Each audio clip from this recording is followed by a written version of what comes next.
प्रजहाति यदा कामान् सर्वान् पार्थ मनोगतान् आत्मन्येवात्मना तुष्ट स्थितप्रज्ञस्तदोच्यते। प्रजहाति यदा कामान, जब कामनाओं को जला के राख कर दे। कबीर साहब की एक पंक्ति यहाँ याद आती है, जाको घर जारना अपना चले हमारे साथ। जिसको घर अपना जलाना हो वही मेरे साथ चले। घर मतलब कामना का घर, घर मतलब आशा का घर, घर मतलब मोह का घर, घर मतलब बंधन का घर। कबीरा खरे बाजार में लिए लुकाड़ी हाथ, जाको घर जारना आपना चले हमारे साथ। तो भगवान उसी की बात करते हैं। प्रजहाति यदा कामान सर्वान पार्थ मनोगता। अपने आत्मनि एव, अपने आत्म का चिंतन करता हुआ वो अपनी समस्त कामनाओं का नाश कर देता है। आत्मनि एव आत्मना तुष्टा स्थित प्रज्ञ सदोच्यते।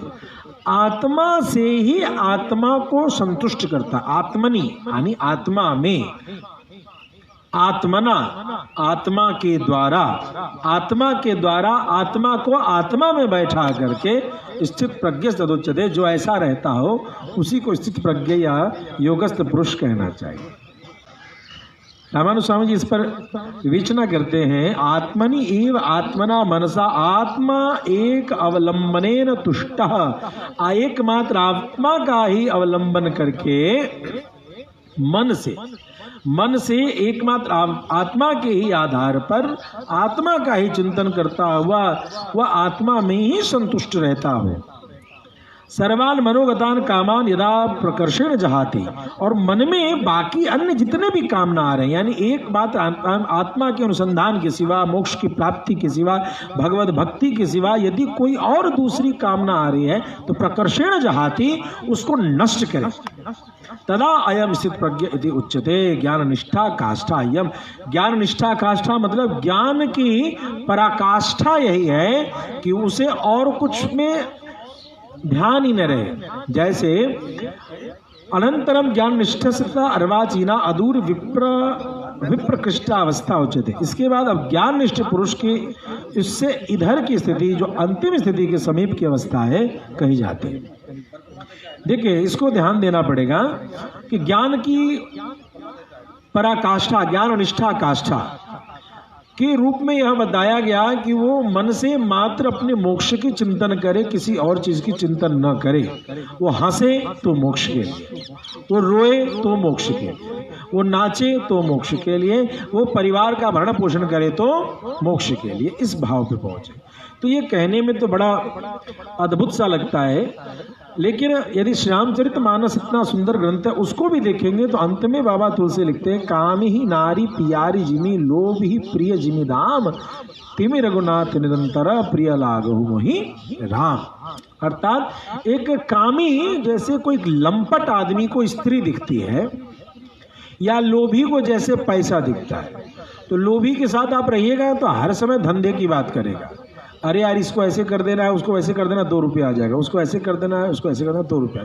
वो अपने रिश्तेदार से भी, यदि किसी रिश्तेदार को भी उसने कोई कोट कपड़ा कुछ खरीद के दिया है तो याद रखेगा, अरे उसको मैंने 1000 का कपड़ा दिया था, उसने मुझे 500 का दिया, 500 का घाटा लगा दिया। वो किसी से प्रेम भी कर रहा है तो वो उस पर वो अपना तराजू लगाए हुए है। कामी ही नारी प्यारी जी भी। एक कामी पुरुष किसी स्त्री को देख करके ही कामासक्त नहीं होता है, उसकी फोटो को देख करके भी कामासक्त हो जाता है। किसी स्त्री के जो उसके सामान हैं, कपड़े हो, कपड़ों को भी देख करके वह कामासक्त हो सकता है। यानी कि उस स्त्री के प्रति कामासक्त की उसका इतना अभ्यास है वो, कि किसी स्त्री के चप्पल को भी देख करके वह कामासक्त की अवस्था को प्राप्त हो सकता है। ठीक उसी अवस्था की साधना या उतनी ही तल्लीनता यदि साधक अपने मोक्ष के प्रति करने लगे, जैसे कि उसके चप्पल में, कपड़े में, हंसने में, रोने में, सवेरे उठेगा तो वो ब्रह्म मुहूर्त में ब्रह्म की साधना नहीं करेगा, वह उतनी सुंदर जो है कुछ और संगीत का आनंद लेना शुरू कर देगा।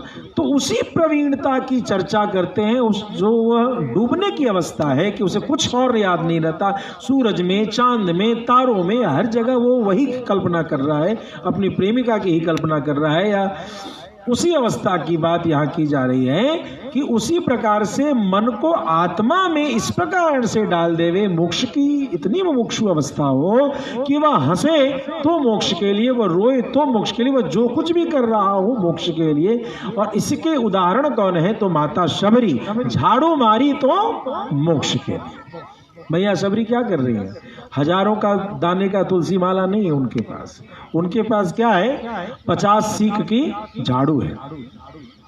50 सीख की झाड़ू ही मार रही है तो वह राम के लिए मार रही है, अर्थात भगवत भक्ति के लिए ही समस्त कर्मों को चिंतन करता हुआ। झाड़ू मारना कोई बहुत बड़ा पुरस्कार का कृत्य नहीं है कि उसको भारत रत्न मिले, पद्मश्री मिले, कोई बहुत बड़ा कृत्य नहीं है, लेकिन वो झाड़ू मारने की कल्पना आए तो कौन आए? राम और राम के भक्त आए।